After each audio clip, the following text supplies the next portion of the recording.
De l'Évangile de Jésus-Christ selon saint Matthieu, chapitre 5, versets 43 à 48. Comme les disciples s'étaient rassemblés autour de Jésus sur la montagne, il leur disait : « Vous avez appris qu'il a été dit : tu aimeras ton prochain et tu haïras ton ennemi.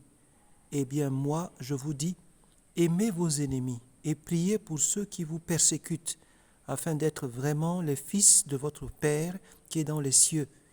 Car il fait lever son soleil sur les méchants et sur les justes, et tomber la pluie sur les justes et sur les injustes. Si vous aimez ceux qui vous aiment, quelle récompense aurez-vous ? Les publicains eux-mêmes n'en font-ils pas autant ? Et si vous ne saluez que vos frères, que faites-vous d'extraordinaire ?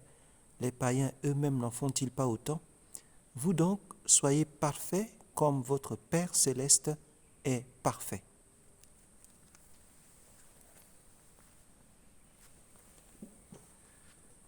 Chers frères et sœurs, chers amis dans le Seigneur, je vous salue depuis le cœur du nef des moines de Boaké, ce haut lieu où les moines, chaque jour, prient pour le monde et pour chacun d'entre vous. Je voudrais vous présenter quelques points d'oraison pour votre méditation de ce samedi dans la première semaine de Carême. Dans un premier point, je vous propose d'abord de vous mettre en présence du Seigneur, toujours avec cette même prière. Seigneur, je m'abandonne à toi, fais de moi ce qui te plaira. Et dans un deuxièmement, voyez le lieu où Jésus parle. C'est toujours le mont des béatitudes.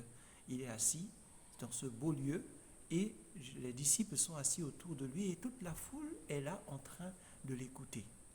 La grâce que vous pouvez demander, c'est la grâce d'aimer véritablement votre prochain, mais aussi votre ennemi, si vous en avez.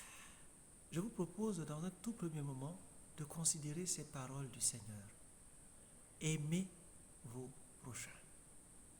Aimez vos ennemis. Focalisez-vous tout simplement sur ces paroles. Et puis, essayez de ressentir comment ces paroles sont graves.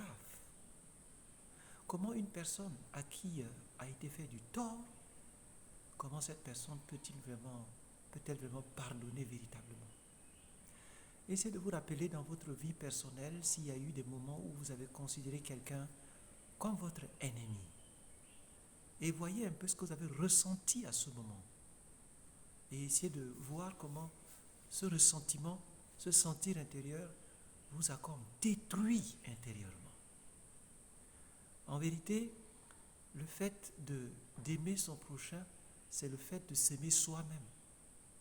Parce que quand on n'aime pas, la haine nous détruit intérieurement. Réfléchissez en vous-même pour comprendre davantage comment ne pas aimer vous tue personnellement. Car tout le monde veut aimer et être aimé.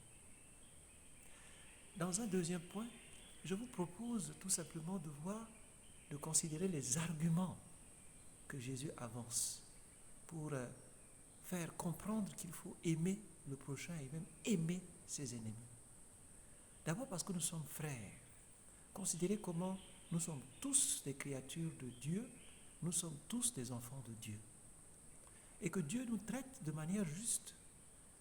À nos yeux, parfois, ça peut être injuste parce que la pluie tombe sur les bons comme sur les méchants, le soleil se lève sur les bons comme sur les méchants. Mais en réalité, nous sommes tous frères. Tous frères. Essayez de laisser ressentir, résonner cela en vous. Qu'est-ce que cela suggère en vous ? Et puis, dans un troisième point, je vous propose de méditer tout spécialement sur cette dernière parole du Seigneur. Soyez parfaits comme votre Père céleste est parfait. La perfection consiste à aimer sans restriction. La perfection consiste à pardonner sans restriction. La perfection finalement consiste à rechercher toujours le bien de tous. Mais ressentez aussi la gravité de ces paroles et voyez dans votre expérience personnelle comment cela n'a pas toujours été facile d'aimer véritablement afin d'être parfait. Après cela, faites un colloque, parlez en cœur à cœur avec le Seigneur et finissez par un autre Père.